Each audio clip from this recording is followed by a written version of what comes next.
Oke, pertemuan kali ini kita akan membahas tentang kasus di mana nota pembelian atau nota produk masuknya itu pembayarannya secara tempo atau kita berhutang. Jadi caranya sederhana ya, tinggal kita bisa klik kata pembelian, kemudian kita lakukan hal yang sama seperti tempo hari.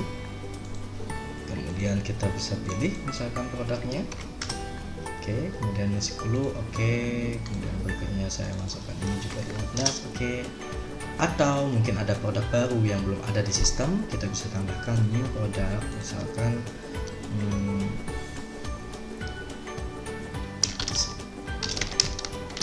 ayam goreng misalkan.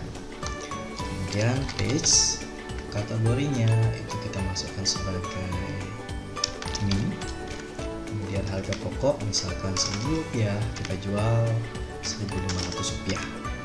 Barcode-nya seperti biasa kita bisa scan, tapi karena di sini tidak ada contoh, jadi saya asumsikan tidak menggunakan barcode ya. Oke, save. Ya, berikutnya kita bisa tentukan berapa jumlah yang akan masuk, misalkan 50. Udah. Nah, di sini kita udah tentukan.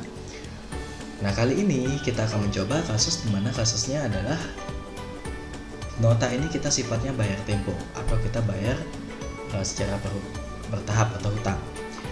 Kita bisa klik pembayaran seperti biasa. Kita tentukan tanggalnya. Misalnya nota ini masuk pada tanggal 9 yang lalu. Kemudian di sini kita tentukan 0 ya. Jadi kalau misalkan total pembelian kita adalah Rp96.250, tapi karena kita bayar secara tempo, kita bisa isikan 0. Jadi tanpa ada uang yang kita keluarkan. Tapi kalau misalkan kita bayarnya baru setengah, misalkan kita baru bayar 10.000, maka kita isikan dengan nilai 10.000.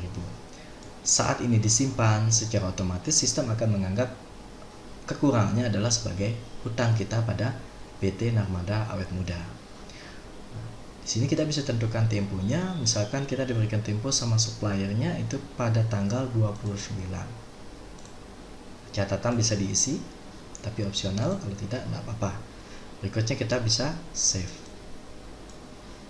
Yes. Nah, sampai di sini sangat mudah ya. Jadi itu adalah tahapan kita untuk menginputkan sebuah data pembelian secara per tempo. Nah, di sini kita bisa tutup dan saya akan hapus dulu pencariannya, kemudian saya refresh. Ya, ada satu nota pembelian masuk, yaitu ini ya, yang tadi tanpa nomor faktur.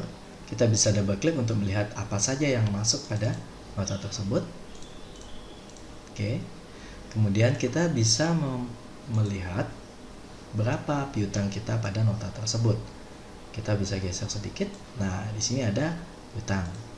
Ini ada piutangnya sebesar 86.250. Ya, karena tempo kita bayarnya 10.000. Jadi sisa 86 ribuan. Nah, pada kasus berikutnya kita akan membayarkan hutang kita kepada distributor tersebut. Caranya ada dua cara. Yang pertama, kita bisa melalui daftar pembelian produk. Saya tutup, bisa klik stok masuk, kemudian daftar pembelian produk. Kita cari nomor fakturnya atau kita bisa pilih sesuai dengan namanya. Misalkan Narmada. Oke, di Narmada ada dua nota per tanggal 1 ya. Nah, yang akan kita bayarkan adalah nota yang ini. Jadi caranya kita klik, kemudian kita bisa klik bayar piutang. Nah, di sini kita langsung disuguhkan totalan dari sisa hutang kita. Nah, pembayaran di sini kita bisa bayar secara tunai, langsung, atau mungkin kita bertahap. Karena kita mungkin tidak ada uang langsung, kita bisa bayar misalkan 50.000 dulu. Ya.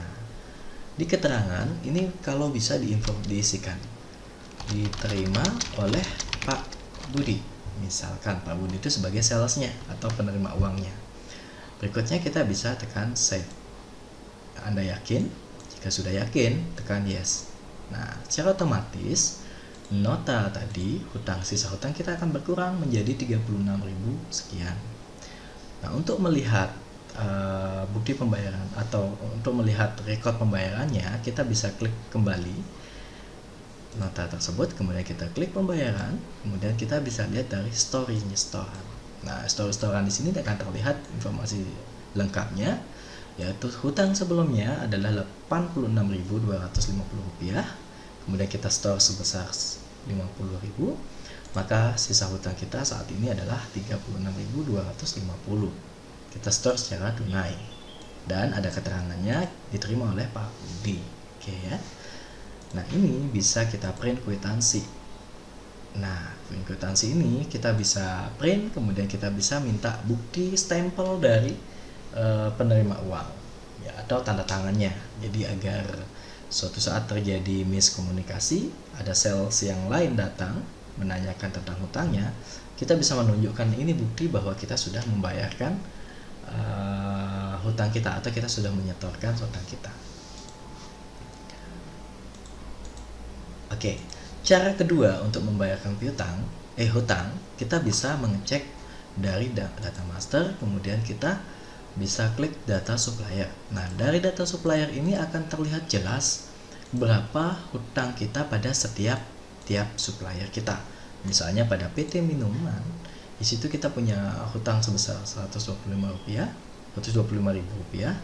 Kemudian ada PT Narmada, itu sisanya adalah Rp36.250.